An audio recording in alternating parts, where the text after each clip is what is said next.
Craig, tell us about the replacing Ashton on special teams, and then we saw Ollie Gordon on a lot of special teams and kickoff return.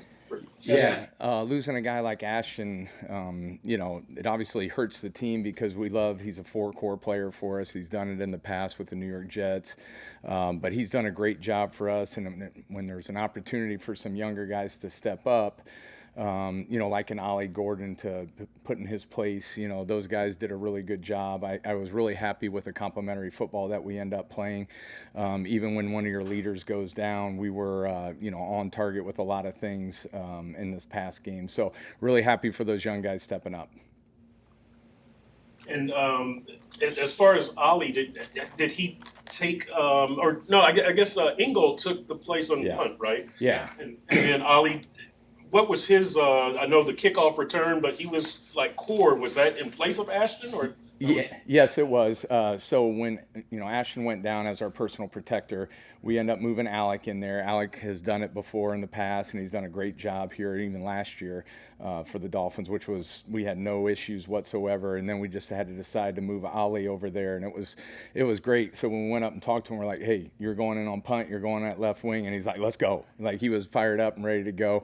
We had to put him back there as a returner. He was one of our punt return guys as far as an interior guys, and he's done a great job so far this year. So again, it's all these guys who get an opportunity and they got to seize the moment, which Ollie did. The one return, we just got to block just a little bit better for him. We got to look at that front side safety just a little bit more, see if he's a threat. If he is, we should go and block him.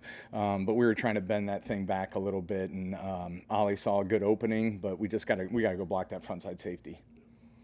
What's the difference between having Ollie back there versus a de-escalation Mike Washington? Obviously, one of the biggest things is speed. Not to say that Ollie's slow. He won't want me to hear that or even say that. But, obviously D brings a different type of element back there as far as speed is concerned. He goes 100 miles an hour. With Ollie, it's great because he is a running back and he can see holes, close, open up, different things like that. We talk about one of our returns kind of like an inside zone. And if that gap closes, you move on to the next one. And then if that gap closes, you move on to the next one after that. So Ollie has a great feel for that, being a running back, and he did a good job. We just need to hit it with a little bit more speed the next time. Coach, with Jake, looking at the punting stats this year, top 10 pretty much across the board. I know a lot of that goes into the coverage and what you guys do as a team, but when it comes to him as an individual, how he hits the ball, how would you describe what he's doing this year to do his job to get those punting stats like that? Yeah, it started in the off season with him, being diligent in his job and what he ended up doing. And then he obviously brought it into training camp, and now during the preseason and during the regular season games, this guy's just locked in. He's doing a really good job for us. Not only are we protecting really well, but he is also getting the ball off in really good time. His block point is back a little bit too, which has been great for us. And then he's obviously hitting some pretty good directional punts that have allowed our gunners to go down there and either help with fair catches or going down there to make tackles. He knows he can still improve, which is great for a guy that's hitting the ball really well. But really proud of what he's put on tape right now, and I know he'll continue to get even better. The off-season competition did anything to spark something inside of him this season? Well, we'd hope so, and that's what, bringing Ryan in here to help out just in competition and compete for a job.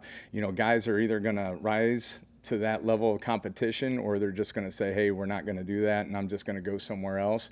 And that's not how Jake took it. Jake was like, hey, I'm going to compete because he felt like he was the better punter. And those guys just did a great job of competing against one another and being professional about it. And, just really happy on how that whole thing ended up. And, Jake's done really well. So, yeah, I would say that ended up helping him. Is the block point is that just where the ball comes off the foot? Yes. Yep. So we're looking obviously to get that thing at 10 yards. And sometimes Jake is at 10 and a half. And, we talk about football being a game of inches and things like that. If your block point's up at 9.5 yards or anything like that, now those rushers are going to come in, far arm reach, get the ball, and Jake's been at 10 and a half a lot, which has been great. So it's actually helped our protection out too. What's getting Elijah Campbell back going to do for the core special teams unit? See the smile on my face. I like happy. I'm just really happy that he's healthy and ready to go. We'll continue to work with him this week to make sure that everything is good to go for the game.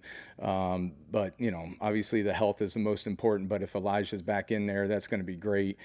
Just seeing him move around, doing a bunch of different things. He's got a smile on his face too. So, and I know the players will be excited if he's able to go. I'm happy, that he's progressing and doing really well. And if he's able to play, we'll all have a smile on our face because he just brings a different element. This is a guy that's been a really good special teams player for a long time in the NFL. And he just adds a different element. I thought he was really coming along those past couple games too. So having him out there, that'll be a great addition for us.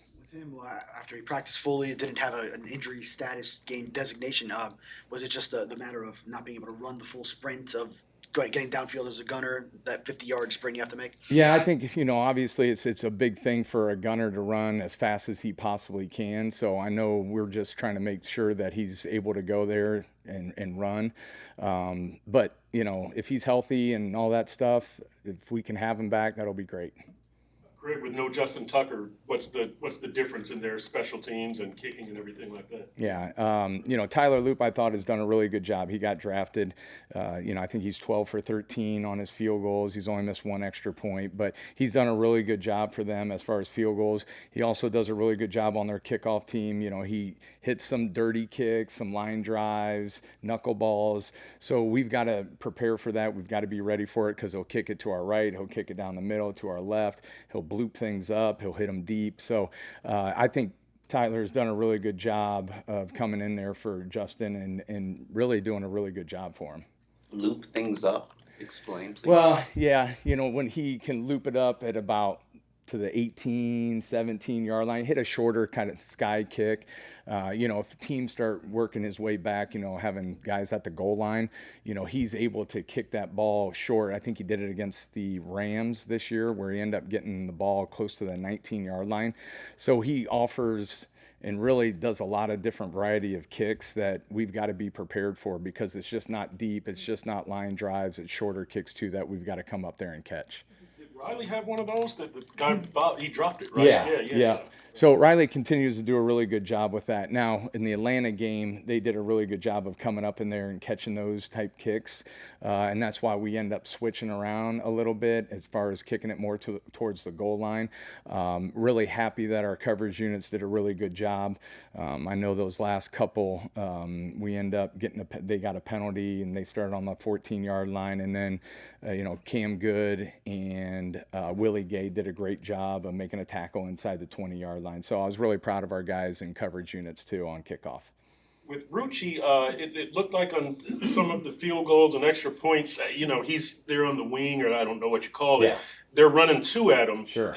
He just has to lean into the inside guy, and the other one, you depend on the timing Yeah. of the operation. So we do a couple different things with Rucci's position. We call it a wing.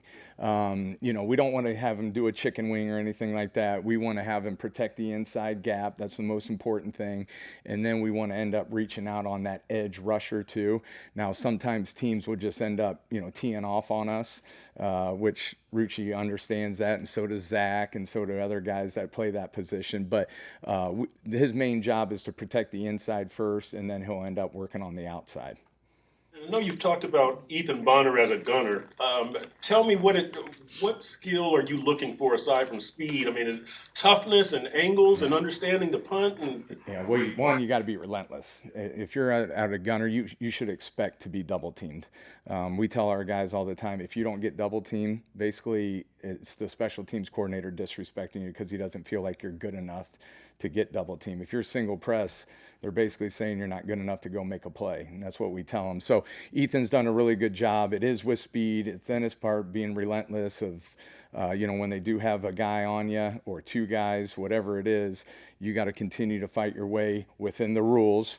Obviously, we want to make sure we're still not going out on our own and things like that. And we do go out. We've got so many yardage to make a play back into the field.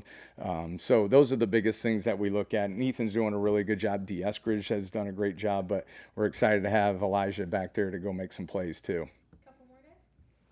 Jordan Brooks was the deep guy on the kickoffs instead of Ashton? I mean the kickoff block and field goal was. Oh yeah, he- yeah. okay. So again, we had Ashton back there, so we had to make a couple adjustments with that. You know, he's like a quarterback anyways on defense, so it's kind of the same thing for us on special teams. That guy who's back there for field goal block will relay what we're going to try to do, and then he'll give the call to the other guys. So when Ashton went down, Jordan Brooks was the next guy that was going to be up, so he was the guy out there giving the calls from the sideline from us.